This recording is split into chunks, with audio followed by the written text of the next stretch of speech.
Month-long strike will kill the mining industry in South Africa. That's according to the head of Anglo American, Cutifani. He says the time for speaking is over and it's time to act. Well, Anglo is restructuring its office operations, and it expects around 14,000 jobs will be lost as it restructures its platinum operations that began last year. In June, Anglo's subsidiary Amplats announced plans to sell or list 4 mines and 2 joint ventures. Its profits had just collapsed by 88% due to the 5-month-long strike. Well, I spoke to Cutifani earlier. I started by asking if Anglo's plans to speed up mechanization and restructure would be different if labour in South Africa was more stable. The stability issue is a big issue in the short term. I have a view that if we change our approach as managers and build a better relationship with the workforce, we can get through that. But one thing we can't get away from is some of those mines are getting towards the end of their life.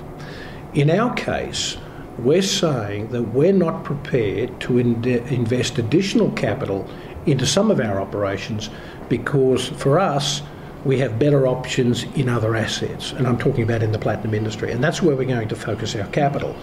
What we don't want to do is then starve those remaining operations of capital. We'd prefer to give someone else the opportunity to get more out of the life, even though the margins probably won't be as good as what we will see in those newer assets. But we will invest in new assets, in new downstream processing facilities, and give someone else the chance to extend the life of those assets that we're looking to sell. Doesn't that put paid to what Amplats said, that there wouldn't be job losses because you do give the mines to people who don't have your skills, your economies of scale? Some would actually say that often the big miners palm off the mines that are really marginal, and then it's left to the new guys to close those down. I think that's absolutely correct. But let me make a point. When the original research work was being done for the National Development Plan, I made a very simple observation to those doing the work. I said that in my view, in the next 5 years, we could see a 100,000 person reduction in employment because of the diminishment or the reduction of resources across gold and platinum. What we need to do to make sure that doesn't happen is to encourage new investment in new operations so that those people that will lose their jobs over time are transferred to new operations. We have to encourage new investment to be able to, if you like, retain or maintain employment in the industry.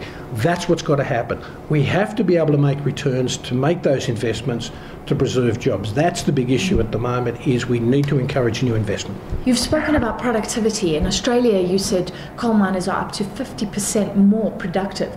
And I'd like to know what you think is the real root cause. Is it different uses of technology? Is it our socio-economic conditions that, of course, have to affect mine workers? Or is there actually a problem, even a cultural problem in South Africa? In Australia, they work 365 days a year operating their coal assets. We operate 270 days a year. So we don't work the weekends, we have many public holidays, and so we only work 270 days. So there's a big job opportunity loss. We don't want people to work more hours in a week, not interested in that. What we'd like to do is employ more people working the other 70 or 80 days that are available in the year. That's how we can actually create opportunities to, if you like, soften the blow in terms of productivity improvements or cost reductions that we have to make across groups. So there's another 70 or 80 days, another 25% time available to us that we could work to produce more product, to create more revenue for South Africa, which will pay for health, roads, a whole range of things that we can't afford at the moment because we're constraining ourselves in terms of the way we work. It sounds incredible, the number of days that are being lost. Is that something that you're engaging with government on? And I'd like to ask you, how's your relationship with government? Because there are requirements that you consult before you cut jobs. The sale of the Amplats mines could be seen as a way to circumvent that. So how's your relationships with government? In terms of the government, the structures are in place to allow us to work more than 350 days a year. It then becomes a negotiation with our employees and the union. Now, 3 years ago, when I was in another world and another company, we had established a framework upon which we could look at extending or working a different set of hours. And included in that, we were going to look at a totally different shift rostering system. So hopefully people who could only go home once a year could go home 3 or 4 times a year, or even more, depending on a new structure that we put in place. That would also create more jobs because we would work more time, and we weren't asking people to work more hours in a week. What we're after is working more hours so that we'd have to employ more people. Yeah. So those structures are in place, but we've not been able to get to a practical conversation with the unions around those structures. Now that we've got the negotiations out of the way, I am hoping, I'm praying that we can get to a conversation with our employees that looks at all of those issues, which will help preserve jobs. And if we improve productivities, that then supports paying higher wages. You can't have higher wages without improving productivity. That's the key for us in the future. The government has a role to play in facilitating those conversations. They're doing their best in that conversation. But now it's up to us as managers and with our employees to create a new future. The future is in our hands. We cannot allow another 5-month strike because that will be the end of the industry and we'll all lose. We have to find a pathway to a new South African mining industry, and that conversation has to be between ourselves and our employees. Anglo is very well known in South Africa. It's part of our glorious past, also part of the problems of the past, like dispossession during apartheid. And do you understand that there is a bit of resentment and a feeling among some South Africans that Anglo, because of the way global structures work, can just disinvest from South Africa when times are tough and leave us with the legacy? Well, I can, but it's an inconsistent conversation. And let me explain. So we have 5 major businesses located in South Africa. And by the mining charter, we were compelled to reduce our shareholding by 26%. Now, we fully support the mining charter and its objectives and the divestment down of those parts of the business, because we think that's what transformation is all about. We will continue to transform and look for a local ownership. What most people don't know in South Africa is that for Anglo American, 62% of the ownership of our assets in South Africa are South African owned. And that's not a statistic that many people are aware of. So of the operating assets we have in South Africa, they are 62% owned by South Africans. People on the street, through pension funds, through direct ownership, through BE partnerships. That is a significant change to where we were 10 years ago. We're a company that has significantly transformed and still has a long way to go. But in terms of ownership, we are South African, we remain South African. Yes, we have a capital base in London because we're a global entity. We're playing in many jurisdictions across the world. We operate in 25 countries. That probably would have been far more difficult to do from a capital base that was purely located in South Africa. Now, I'm not going to go back about the history. All I'm saying is today, 62% of the assets owned by South Africa in South Africa. That, for me, really does demonstrate how far we come in terms of transformation. Can we stay with your responsibility? So Anglo has spent a lot of money on CSI, but a report came out last week from the Benchmarks Foundation that pointed to incredible problems in Mpumalanga by the coal mines, environmental, safety, social issues. I know that Anglo Coal will still respond to that report, but just a general question, has mining really fundamentally changed? We hear about sustainability being part of development, or is, as there often has been, a disconnect between what is being said and what is being done?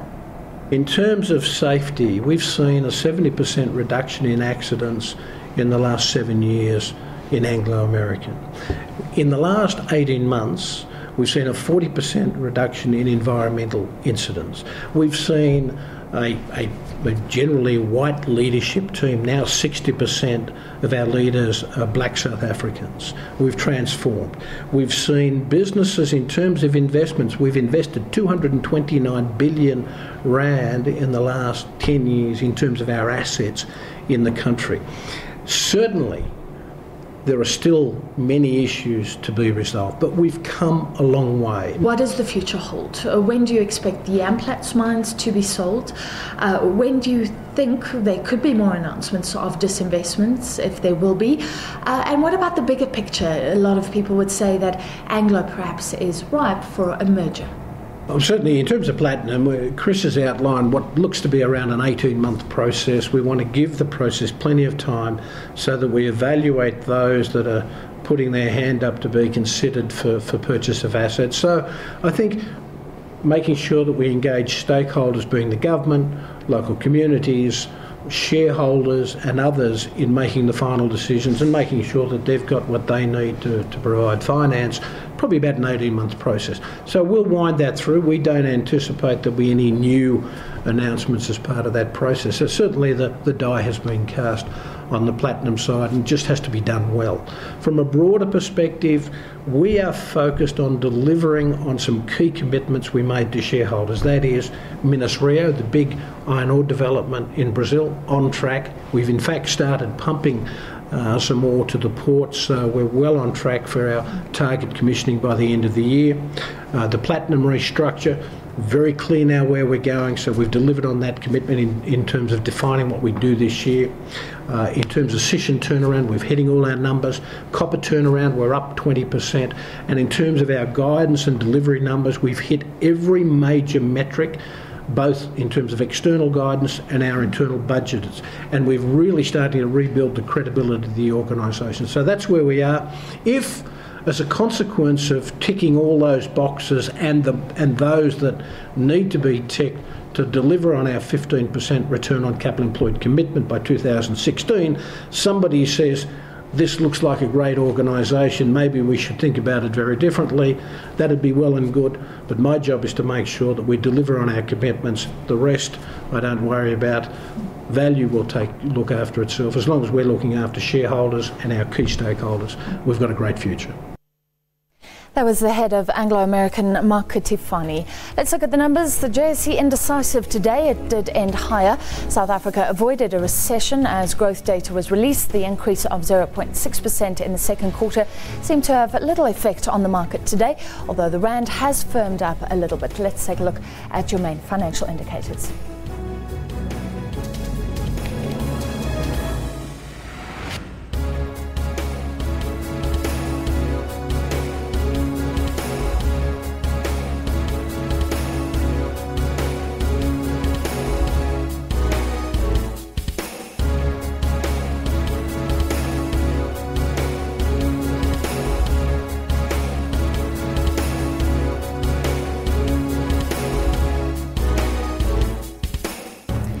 Maybe it's not something to celebrate, in fact, but we did avoid a recession. More on that growth data and the rest of the day's business news coming up after